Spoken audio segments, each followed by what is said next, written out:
వీడికి మన సపోర్ట్ ఉండాలండి. మన ఇంట్లో ఉంటే ఎలాంటి ఇబ్బందులు ఏమీ జరగవు కదా. దయచేసి ఒప్పుకోండి. రవి విషయంలో కాకపోయినా తనను నమ్మి వచ్చిన ఆడపిల్ల విషయంలో అయినా సరే మీరు ఒప్పుకోవాల్సిందే అని చెప్పనేసరికి, ఒరే మీ నాన్న మాట్లాడకుండా ఉన్నారు కదా, ఒప్పుకున్నట్టే అని చెప్పనేసరికి ఇంకా శృతి రవి ఇద్దరు కూడా సత్యం కాళ్ళ మీద పడతారు.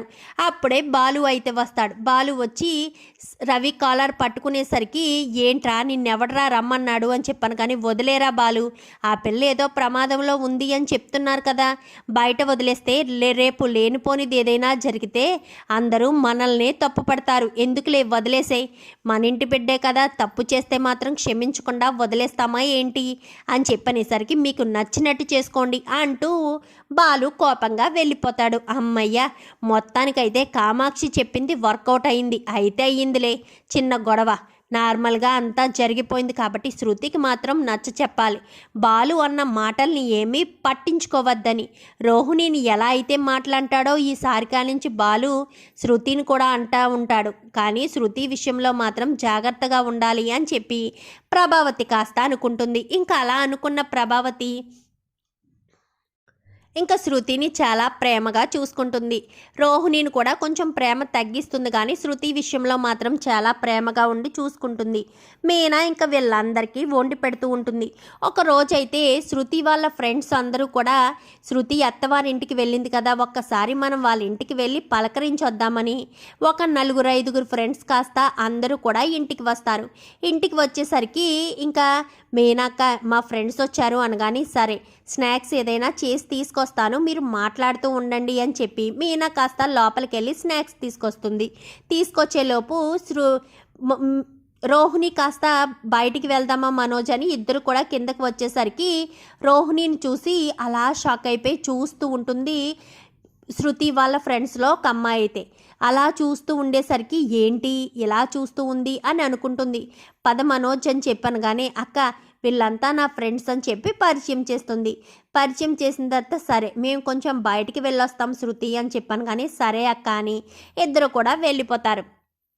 వెళ్ళిపోయిన తర్వాత తను ఎవరు అనగానే, మా తోటికోడలు, పెద్ద తోటికోడలు, ఇంటి పెద్ద కోడలు అనగానే, అవునా సరే అయితే అని చెప్పాను కానీ, ఏంటి అలా ఉన్నావు అనగానే, నీకు విషయం చెప్పాలి ఆ అమ్మాయి గురించి అని చెప్పనేసరికి, తన గురించి నీకేం తెలుసు అనగానే, నేను ఒకరోజు చూసానే అందుకని చెప్తున్నాను అని చెప్పాను కానీ, ఏం చూసావు ఏంటి అని చెప్పాను కానీ, నేను మా పిన్ని వాళ్ళ ఊరు వెళ్తాను కదా, ఆ ఊరు వెళ్ళేదాన్ని, వెళ్ళినప్పుడు ఈ అమ్మాయిని నేను అక్కడ చూశాను అనగానే, మీ పిన్ని వాళ్ళ ఊరిలో తినేందుకుంటుంది, వీళ్ళది మలేషియా కదా, వీళ్ళ నాన్న మలేషియాలోనే కోట్లు సంపాదిస్తున్నాడు అనగాని, లేదే అబద్ధమే, వాళ్ళ నాన్న మలేషియా కాదు, వాళ్ళ నాన్న చనిపోయాడు, పైగా ఈ అమ్మాయికి ఇంతకు ముందే పెళ్ళయింది, ఒక కొడుకు కూడా ఉన్నాడే, నేను వాళ్ళ ఊరు వెళ్ళినప్పుడు వీళ్ళ అమ్మ కూడా నాకు చాలా బాగా పరిచయం, ఎందుకంటే నేను రోడ్డంట వెళ్తూ ఉండగా ఒకసారి నేను కాలు జారి కింద పడిపోయినప్పుడు వీళ్ళ అమ్మగారే నన్ను తీసుకువెళ్ళి కూర్చోబెట్టారు,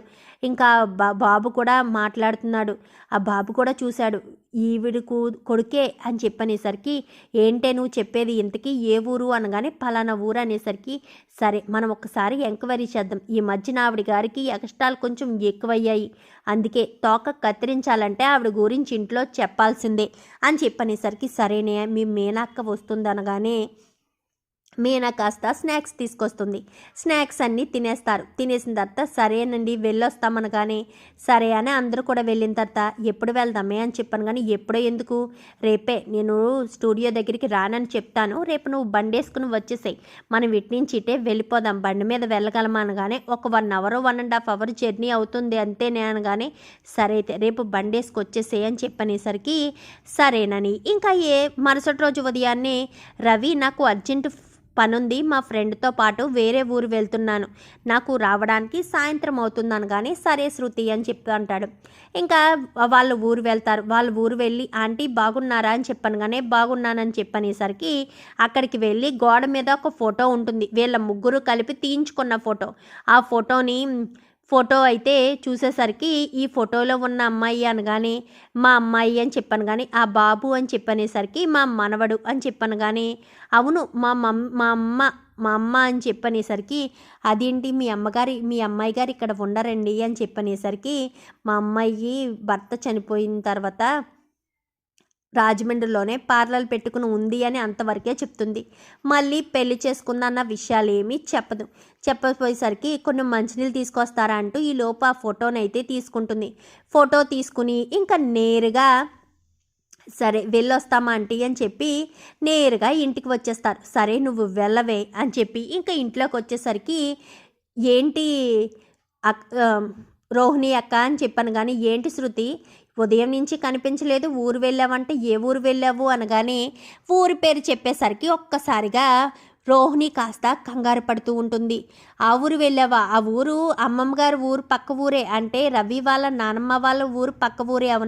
అవునా అక్క, ఆ ఊరు మరొకరిది కూడాను అని చెప్పాను కానీ ఇంకెవరిదమ్మా అని చెప్పి ఇంకా ప్రభావతి కాస్త వచ్చి శృతి పక్కన కూర్చునేసరికి ఇంకెవరిదేంటి అత్తయ్య గారు, రోహిణి అక్క వాళ్ళ అమ్మ వాళ్ళ ఊరు కూడా అదే అని చెప్పనేసరికి ఏంటి రోహిణి వాళ్ళ అమ్మ వాళ్ళ ఊరా? ఆ ఊరేంటి అని చెప్పాను కానీ అవును అదే ఊరు, మేము వెళ్ళింది వాళ్ళ ఇంటికే అని చెప్పాను కానీ రోహిణి వాళ్ళ అమ్మ వాళ్ళు ఉండడం ఏంటి, వాళ్ళ అమ్మ చిన్నప్పుడే చనిపోయింది కదా అని చెప్పాను కానీ మీరెంత అమాయకంగా ఉన్నారు కాబట్టి రోహిణి అక్క మిమ్మల్ని మోసం చేస్తుంది అని చెప్పాను కానీ రోహిణి నన్ను మోసం చేయడం ఏంటి అని చెప్పనేసరికి ఎందుకంటే చనిపోయింది వాళ్ళ అమ్మ కాదు వాళ్ళ నాన్న, వాళ్ళ అమ్మగారు బ్రతికే ఉన్నారు. మీకు మరొక షాకింగ్ న్యూస్ చెప్పనా, రోహిణి అక్కకు ఆల్రెడీ పెళ్ళి కూడా అయ్యింది అని చెప్పనేసరికి ఒక్కసారిగా ప్రభావతి షాక్ అవుతుంది.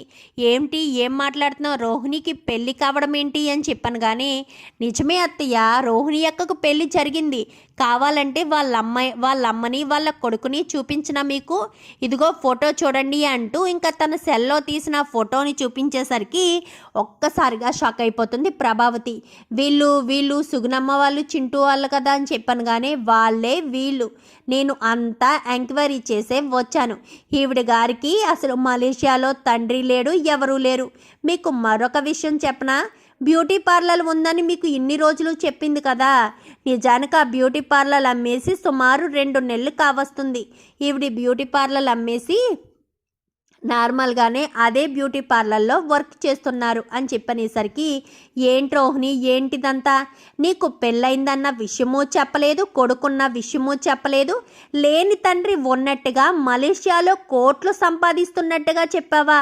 అందుకనేనా ఎప్పుడు మీ నాన్నకి ఫోన్ చేయమన్నా తడబడతావు, మలేషియా వెళ్ళండి అన్నా తడబడతావు, ప్రతి దానికి తడబడతావు. అందుకే ఆవిడ వచ్చినప్పుడల్లా నువ్వు టెన్షన్ పడుతూ ఉంటావు. ఎక్కడ నీ నిజ స్వరూపం బయట పడిపోతుందేమోనన్న భయంతోనే కదా అంటూ ప్రభావతి కాస్త రోహిణి చెంప చెల్లుమనిపించేసరికి ఒక్కసారిగా రోహిణి షాక్ అయిపోతుంది.